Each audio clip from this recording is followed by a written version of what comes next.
Hi, my name's Angela Casey and welcome to Edinburgh Outdoors, the podcast that explores Edinburgh's green spaces and the people in them. In this episode, I went out to Midhope Castle, which is on the Hopetoun Estate, out near the Forth Estuary.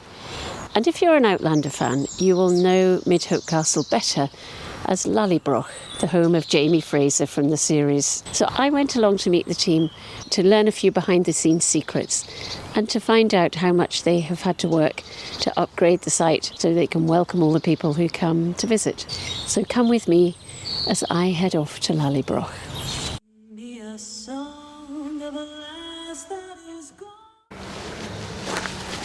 We're at Midhope Castle on the Hopetoun Estate, which is becoming an increasingly popular tourist attraction. James Gawley, who is, what's your job title, James? I don't have a job title. I just do everything. Okay. That was an accident. Okay, I'll be the keeper of Midhope. Okay, I've got James Gawley, who we're going to call the keeper of Midhope. We have Charlotte Gollage, who is, where are you from, Charlotte? I actually live on the estate and I accidentally fell into helping James as well. So we've got some accidental people here. And we have someone who's been on the podcast before when we were talking Romans, which is Séverine Parachut. Yes, And hello, Séverine. And you're helping out as well, are you? So I started working with James earlier this year doing the new information leaflets and working generally on interpretation and welcoming our foreign guests. Right, and it's busy.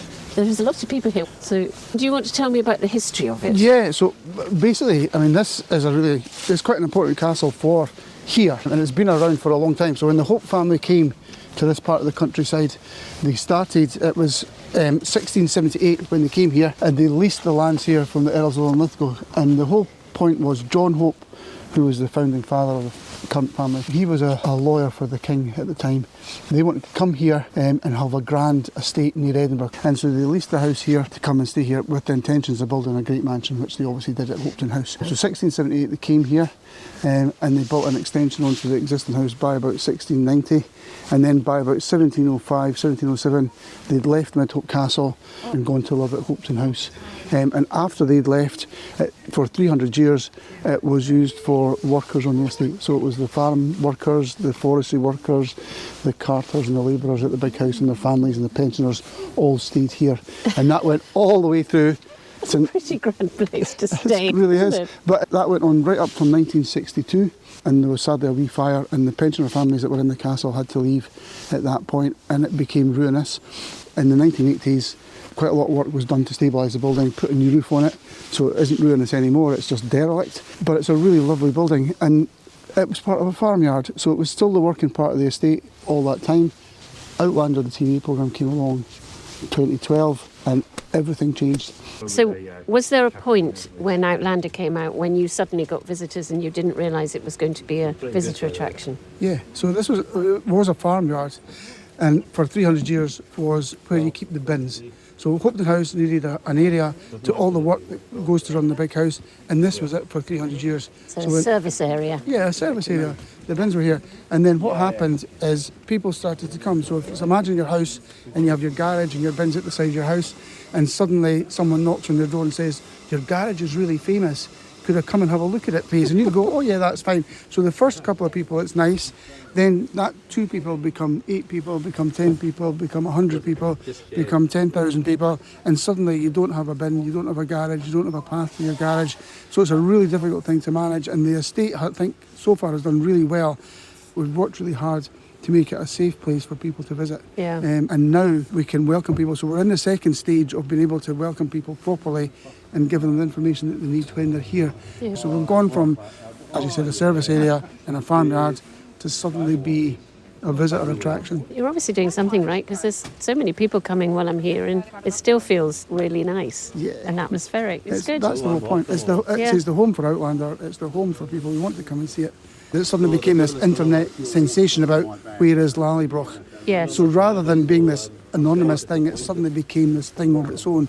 And I think that thing, that mystery, is still here to this day. But there was some filming done in Hopetoun as well, wasn't there? So people can go and see filming sites in Hopetoun, and I think there's a map. Is that right? So definitely. So season 8, Hopetoun House will be probably one of the most concentrated sites in the whole of Scotland for Yeah. Outlander filming locations. So from no visitors to a farmyard on a quiet part of the estate on a nice country walk to suddenly having quite near 100,000 visitors between March and April. That's a lot of people, which is nice. Yeah. I can understand why people want to come and see it though, because it's a lovely romantic place. To an Outlander fan, no site will compare to this one. No, and it is a very beautiful building, isn't it? Yeah, I think it's absolutely beautiful. And I mean, the Outlander stories put it on the map, but it is just really an absolutely humdinger of a proper castle house. And people want to come and see it because of Outlander, but then they get attracted to all the little historical things. We want to make it a proper visitor attraction, so people can come have a nice walk, have a nice cup of coffee, enjoy the castle and find out the real history, then continue on to Blackness in the west of Hopetoun. Blackness was also in Outlander, wasn't it? Yes, it's Fort William in William. Outlander.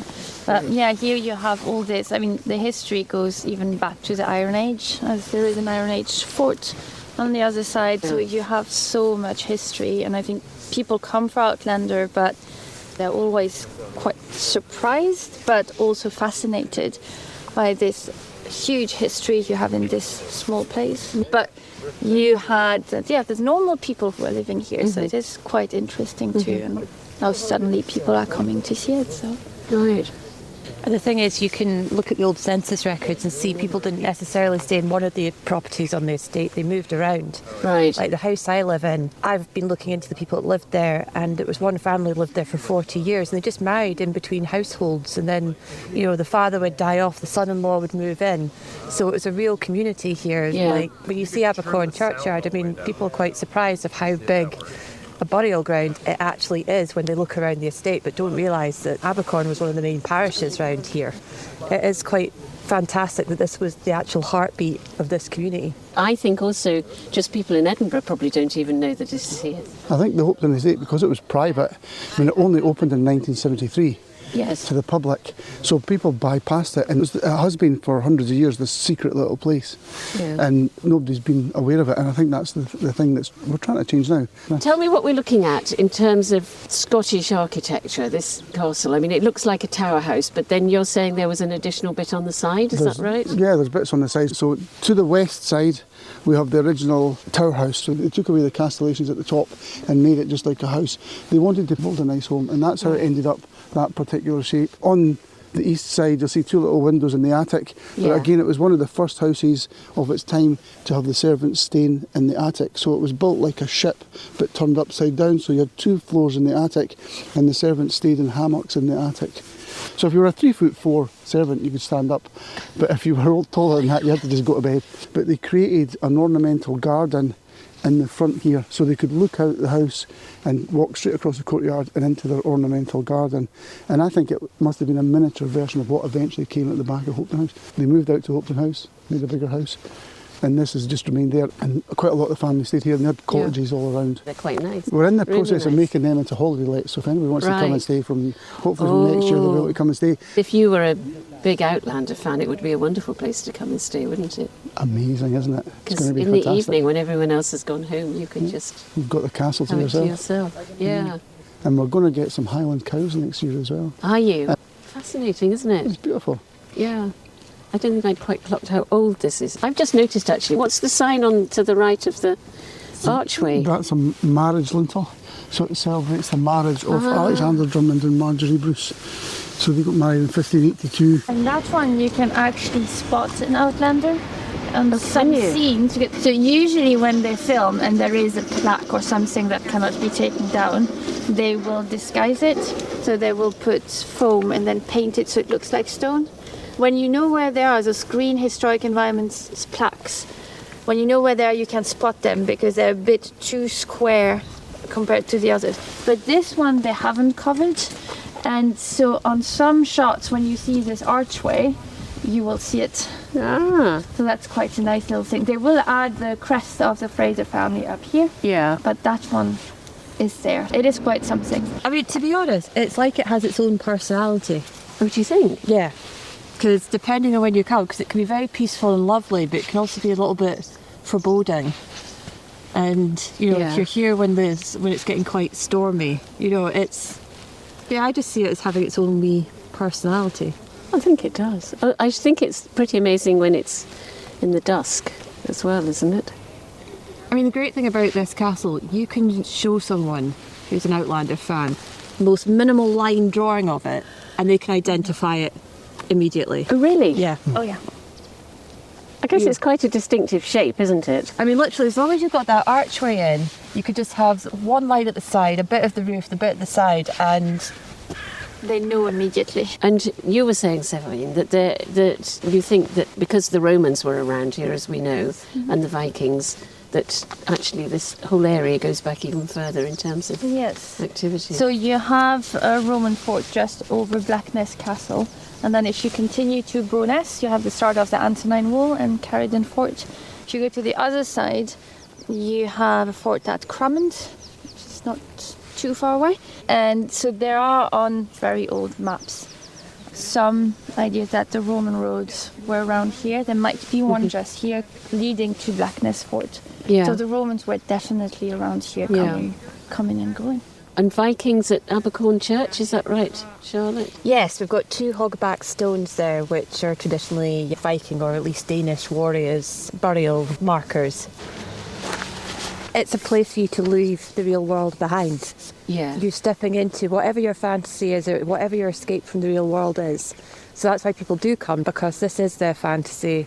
The Outlander world, when they're sitting at home, they can leave the kids, the husband and everybody outside the book, and they can just delve into Scotland. So when they come here, they want to dress up. They do want to embrace the whole Jamie Fraser running around the corner. It's just, unfortunately, most of the men in Scotland do not look like Jamie Fraser. It's a shame, isn't it? We do have to talk about Outlander, and I'm going to ask you to talk. Who's the Outlander expert?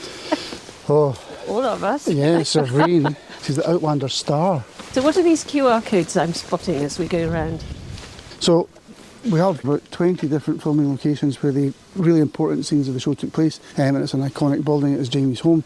So we have QR codes that people can scan on their phone. We have Wi-Fi here.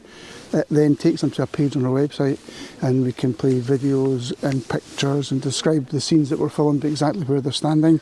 And as part of that, we've got proper history. So you learn things as you're enjoying the project. It's a good way to bring in history and the real world.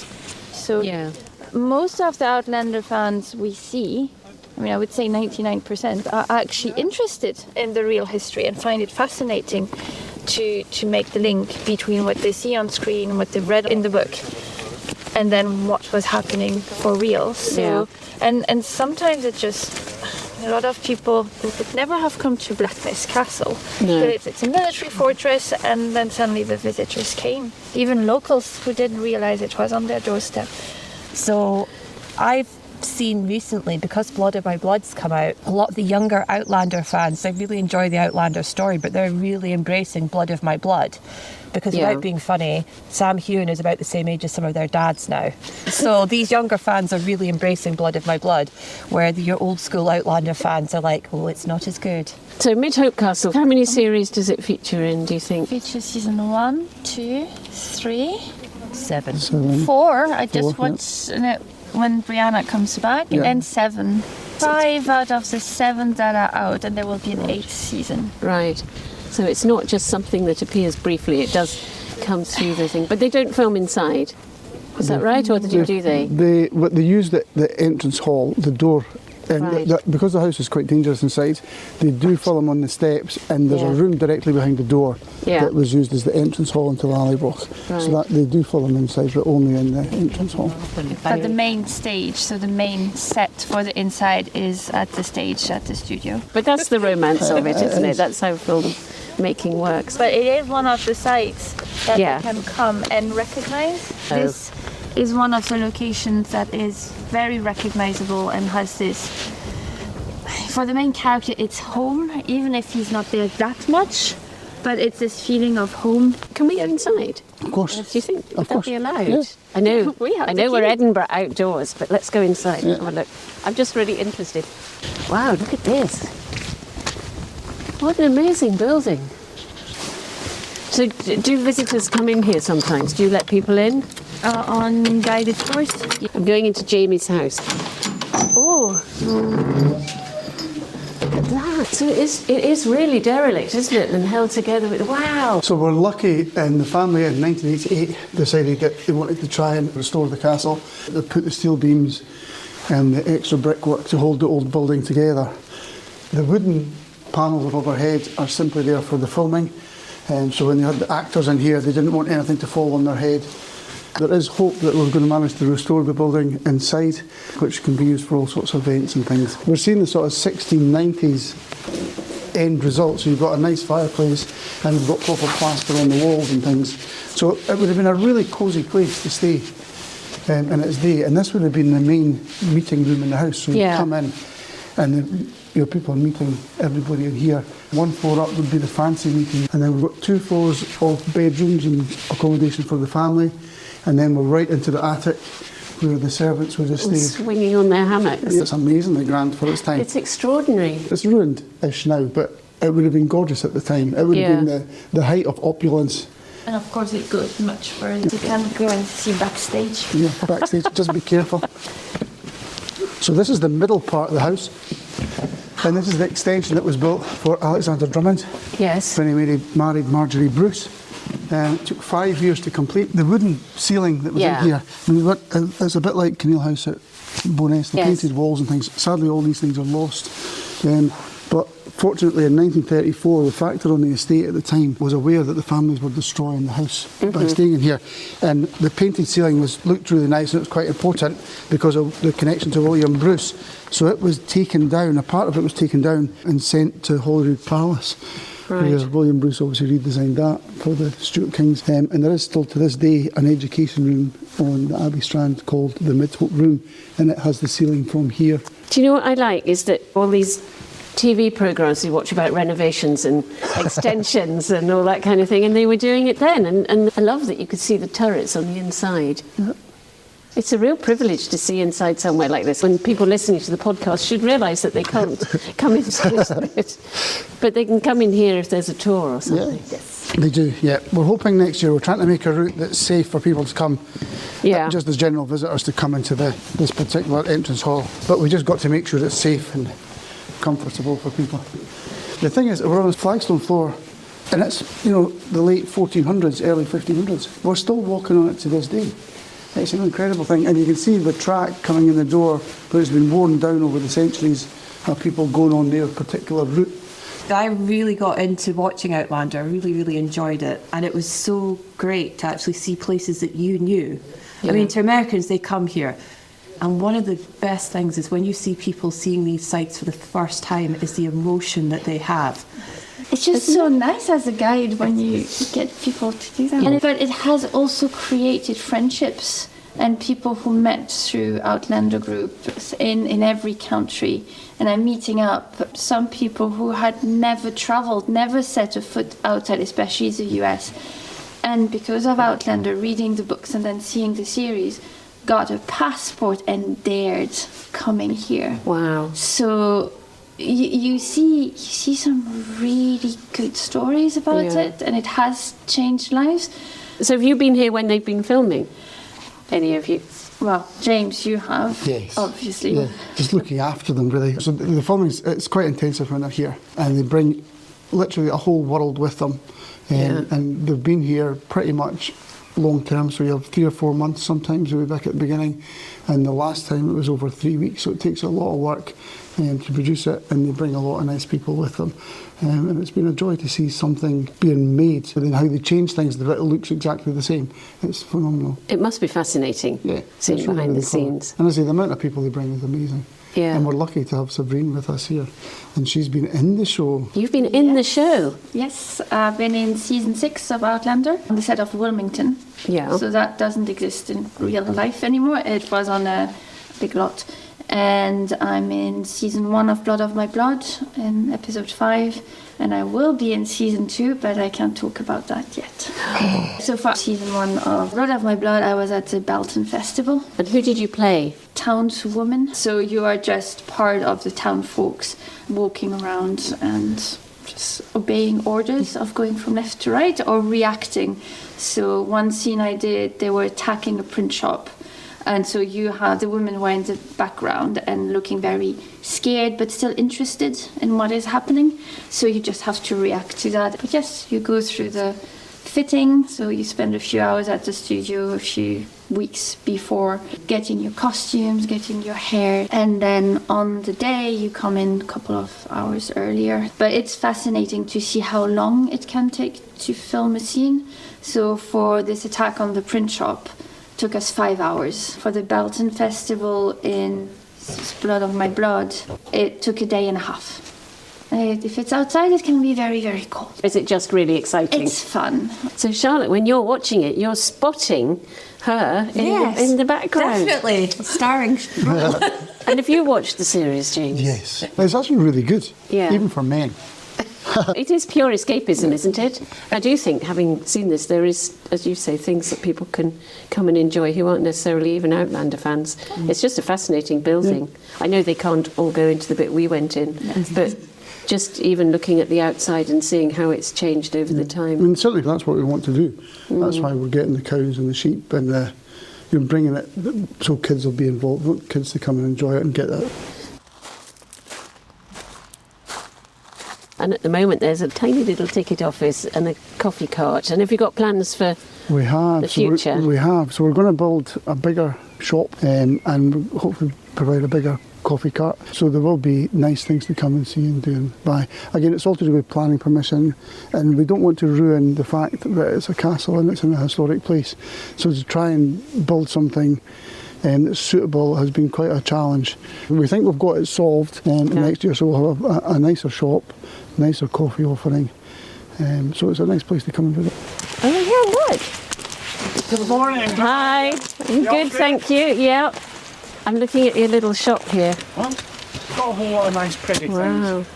Just outside. Inside, we have all the kind of premium stuff. Oh, yeah. This is Claire's official jewellery from the Aurora Jewellery Company in the Orkney Islands. And you have the brooch. These are hand finished using traditional methods, and these are 925 silver. And then we have our cowls, the small hats, some nice Highland cow stuff. Lovely prints and scarves. These are from around Glasgow and our local artist. And we have our posters, our keys, and some of the other Highland coo stuff. Quite a nice selection of pieces. Is it popular? Yes, especially the keys and things like that. The keys and the key rings and the stickers sell well. Yeah. Most people always like just to get a postcard. I can tell standing here that it's really warm in there. It's lovely, needing it today. Quite well wrapped up as well. Yeah, you need to be. It's cold, isn't it? That's great. Have a good day. All the best, nice to say hello to you. Take care. Bye. Do you want to go along the river a little bit into the woods? Yeah, why not? So, I'm just taking a picture of Jamie's cave. I don't really know what Jamie's cave is, you'll have to tell me. So when, in Outlander, when Jamie Fraser survives Culloden, he comes back here and hides because he is a wanted Jacobite. And so he hides in a cave. So in the books and in the series, of course, Lallybroch is more in the Highlands, but he has this little cave. He hides there for 7 years. And 7 years? Yes, and it's actually, there is a real man who did that, the Dunbonnet, near Inverness. So there is an entire thing about the Dunbonnet and the Inverness Outlander group. When the books came out and then the series, they went to explore and found the cave where that real man actually hid. So here, when they were having to put him in a cave near Lallybroch, because he comes and helps, but you can see one other character comes and visit, and she comes along here, so you can recognize it. But of course, a lot of things that are filmed outside you won't recognize. No. Unless you have the props. But this one you can. So we always tell people, come to Jamie's cave. Yeah. It's a bit like, but we can explain movie magic in that. And walking along here, along the water, that little path is actually in the Americas, and you see it because you have two characters meeting there, and because of the river and the way it is, you recognize it. Yeah. And then a bit further along is when in season 3 one child character loses a hand, he is followed by redcoats and teases them, and then they grab him and cut his hand off. But Nice. it's really important for the entire plot. But where Fergus loses his hand, it's just down here. Let's go and see where they threw his hand in. And That sounds so all gruesome. those woods have been used for North Carolina. The fields behind have been used as battlefields in the American Revolution, but also a field where one of the characters grows potatoes. It's quite interesting how versatile the entire estate is for filming, because it has so many fields. It can be closed off. So now we're seeing where Rachel and Rollo the dog were. Yes. Well, you see Rachel meet Mr. Bug while out walking with Rollo. A cliffhanger at the end of season 7A. 7A? They cut up this season 7 in 2 parts. So that's the cliffhanger of season 7A, and we see her walking alone. So actually, what this is telling me, so we've come just outside from the Midhope Castle bit, and we passed the kiosk, and we're now doing a walk down by the river. And actually, what I'm seeing immediately is it is worth going for more of a walk around the area, because we're seeing places where scenes from the programme have been shot.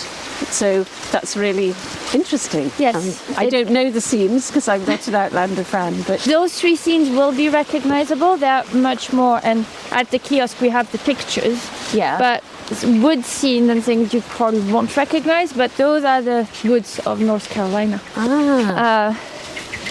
And then here's the hand. And the tree is very recognisable in the scene.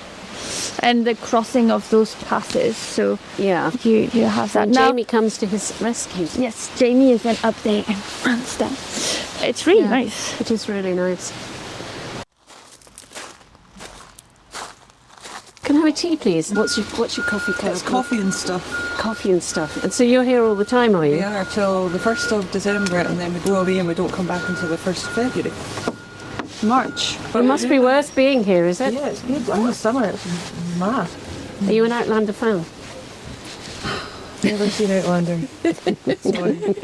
I've lived in South Queensferry for 49 years, and I didn't even know Midhope Castle was here until summer. I should watch it just for the knowledge. Probably. Thank you very much. Yeah, sounds great.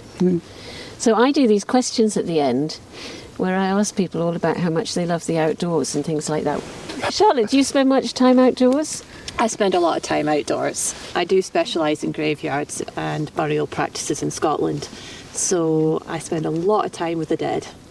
Nice. I'm one of these people that you'll suddenly see the brakes go on, the handbrake turn, because I've spotted a graveyard I've not seen before, and I'll be off out. Like the Outlander fans who come prancing up here, where they see the castle, I'm like that when I see a new graveyard I've never seen before. And I find it absolutely fascinating. I mean, I've gone and visited the grave of the people that used to live in my house.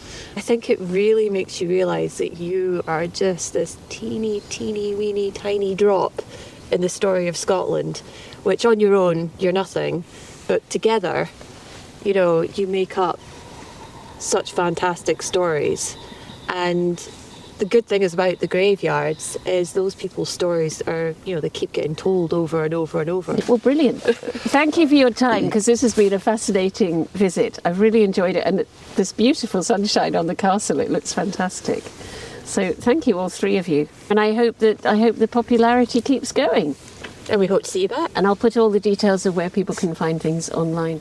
I really enjoyed that. That was fascinating, finding out about the castle and its history, which is really old, and about Outlander and why people are coming here, and I can understand why they might want to visit. And I would really recommend it as somewhere to come for a walk and walk through the woods. And as always, thank you for listening to Edinburgh Outdoors. If you enjoyed the podcast, please go online, rate and even write a review. And don't forget to tell others about it too. And if you know of a green space in or around Edinburgh that might like to be featured, please get in touch.